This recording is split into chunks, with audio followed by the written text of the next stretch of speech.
Welcome to our channel, Behind My Story. Please like, share and subscribe. In people's lives, there are unbelievable coincidences that no one could imagine happening. During those times, you have to ask yourself, is this real or is it a joke? Here is such a story. I am John, and I am 15 years old. I live with my parents and my sister Rona. I'm immensely popular at school and have lots of friends, and I'm the captain of our school football team. I also used to play guitar in a small band consisting of me and my friends. We would hold concerts at clubs and our friends' homes. My only flaw is that I like making fun of people. I just can't stay quiet when I see something conspicuous, obtrusive, or ostentatious. My teasing sometimes hurts people, but honestly, I never worry much about hurting people's feelings. Little did I know that a day of reckoning was coming. One day, my parents were traveling to visit my aunt to see her new baby, and I was returning from camping out with my friends. When I got home, I found a note from Mom asking me to buy some items from the store, so I went to the supermarket. The supermarket owner was a kind gentleman named Henry. When I entered, I didn't see him, so I called out to him. A strange voice answered from somewhere. It told me to do my shopping, and he/she would be out in a moment. I had just begun gathering the needed items in a shopping cart when I was surprised by a voice behind me that asked, "How may I help you, sir?" I looked around to see a short man around the age of 40. He looked a little like Gollum in the Lord of the Rings movie. I laughed out loud. He smiled at me but had no idea why I was laughing. I told him that he looked like Gollum from the movie, and he asked me if I had a problem with that. I told him that it was his problem, not mine. I asked him if he ate like a human or if he ate raw fish like Gollum. I asked him to ring up my items before I died laughing. He looked a little annoyed by my teasing, belittling behavior. As I was leaving, I tossed him an apple and told him that, living in a cave for such a long time, he needed to eat some fruit to stay healthy. Then I laughed again. Once I got home, I called my friends and told them about Gollum, and invited them to visit me the next day. They brought over a few raw fish, and we went to the supermarket and threw the fish on the floor. One of my friends said, "Oh dear, I've dropped my fish." Then we ran out of the store. Mr. Gollum came out and cleaned up the floor with a look of annoyance. We repeated this prank several times. Sometimes we would throw rotten fruits, and sometimes one of us would rush in and make a mess and then run away. His reactions made us roll on the floor laughing. It was great entertainment. On our way to school on our first day of the new school semester, we stopped by the supermarket to tease Gollum some more, but he was nowhere to be found, so we proceeded to school. At school, we learned that we would have a new teacher who was reportedly very tough. When the principal came in with the new teacher to introduce him, we were shocked to find out our new teacher was none other than Gollum, or Mr. Travis, as the principal called him. He said hello to the class and asked everyone to sit down except for my friends and me. He told us that our first lesson would be about housekeeping, and that my friends and I would be cleaning the classrooms, the schoolyards, and the toilets, but only after class was over. My friends and I had to remain standing during the whole class. Mr. Travis came over to me and whispered in my ear that he was going to teach me and my friends some manners. It was the most difficult school period of my life.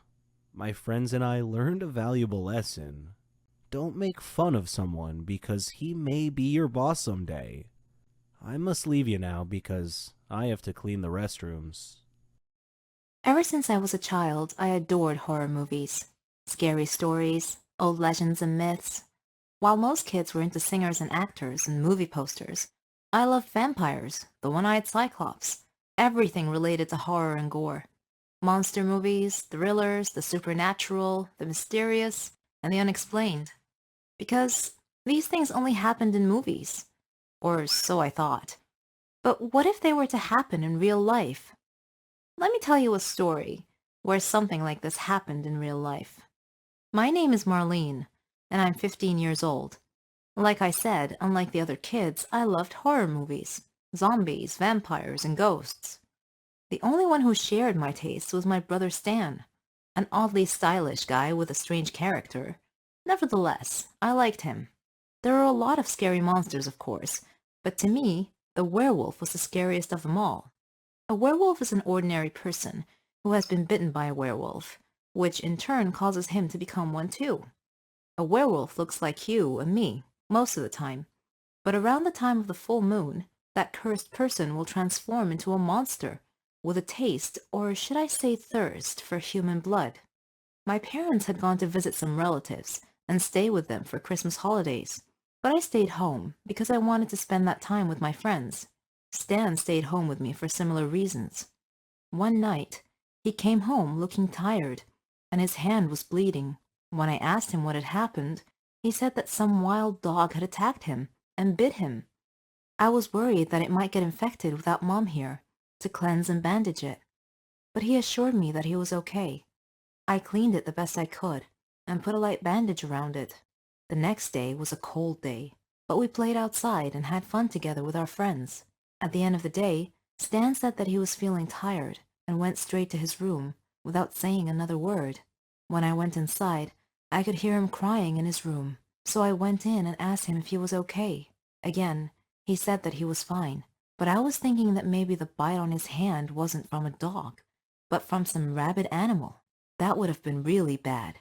Or maybe from a werewolf. That would be even worse.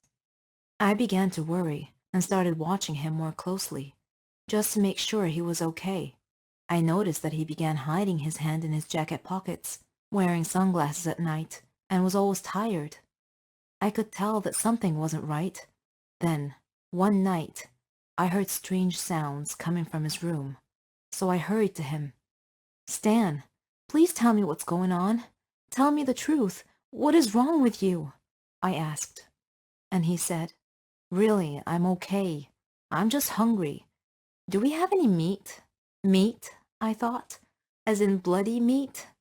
Suddenly my imagination started running wild, and I began thinking to myself, oh my God, what if Stan was bitten by a werewolf? I checked the almanac and determined that the full moon was only 3 days away. I was scared out of my mind. What will happen if he changes when I'm here home alone? I felt like I was doomed to be killed by my own brother. I knew that the only way to kill a werewolf was with a silver bullet, or a silver dagger. But, 1, where could I find one of those? And 2, how could I kill my own brother? I must be losing my mind. My parents wouldn't be back for a week. Time passed, and the day of the full moon arrived.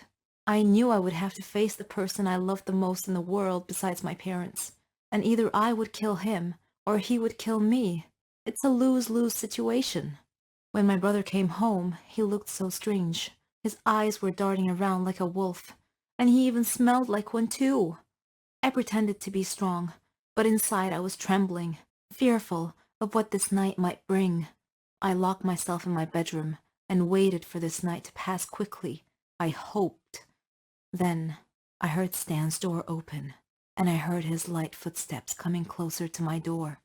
He knocked and asked if he could come in. Hesitantly, I opened the door. "Hi, Stan. Is there something you need?" I asked, and he said, "I'm so tired." Then I saw his skin turning a grayish color. He was clutching his stomach. The transformation was about to begin. He made a sound like a snarl. Saliva was drooling from his mouth. Fortunately, I was holding a silver kitchen knife. Thank God Mom had some real silverware. She had gotten out for the holiday dinner. I had gone by the church that day and asked the priest to bless a jar of water I brought with me, and I had dipped my silver knife in that blessed holy water just before I had opened the door to confront Stan. I was ready to pounce before he could. "Forgive me, dear brother," I said. Then I pulled the knife back and got ready to thrust it forward to stab him in the stomach. At that instant, Dad suddenly came in through the front door and saw us, saw me with a knife in my hand, ready to run Stan through with it. "Marlene, what are you doing?" he asked. Staring at the knife in my hand, I shouted, "Dad, run! Stan is changing into a werewolf!" Then Stan unexpectedly fell down unconscious, looking very much human. Dad ran over to him and felt his forehead. "He has a fever," he said. "Look at his hand, Dad. He's been bitten by a werewolf," I cried. Dad looked at me as if I was crazy and said, "Nonsense, Marlene. It's just a dog bite." We took Stan to a doctor, who examined him and took some blood samples. He did indeed have rabies, also known as hydrophobia, I learned. I laughed, but then I told myself that this wasn't really funny. I almost convinced myself that my brother was a werewolf. If Dad had come a few seconds later, Stan might very well be dead by now. I was seconds away from murdering my own brother due to a runaway imagination. It's been 2 weeks now, and Stan has finished the shot treatment. He's getting better quickly. What about me, you ask? Well, I've stopped watching horror movies forever. Well, at least till next month. It is often said that heroes are made, not born. This means that the circumstances often determine if someone turns out to be a hero or a coward. I became a hero in my story. My name is Joanna, and I'm 12 years old. I live with my parents and my twin brother John. He is 5 minutes older than I am. We were typical twins. Same interests, hobbies, dreams, and favorite sport, which was basketball, by the way. We played in a local league and had earned quite a reputation as talented players. The other players called us the Miracle Twins. We loved basketball. It was so much fun. John became our school's team captain, and I was just a player on the girls' team. Unfortunately, I had to quit to care for my mother after she became ill. But I never lost my passion for basketball, and I cheered for John in all his games. John trained hard, and our school team won most of their games. In the final few games, I couldn't go cheer for John because Mom's illness became worse. But I wished him good luck, nevertheless. Then came the final tournament match, which was broadcast live on local TV channels. John's team was in the lead, but I had a feeling that the game was going a little too well for us. Sure enough, during one play, a player from the opposing second team ran into John and smashed him against the goalpost hard. John fell to the floor. Upon seeing that, my heart sank. I was worried. I checked on Mom and rushed to the game quickly to check on him.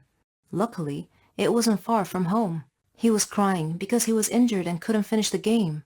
Impulsively, I decided to put on one of his uniforms and finish the game in his place. I was still fit enough to play. Since we were twins, and my hair was cut short like John's, the other players thought I was him. Or at least, if they knew, they had the good sense to pretend that I was him. I led the team to victory, and John was honored as the best player of the year. Only John and his team knew our little secret. Now they all called me their last-minute hero, but no one else knows why.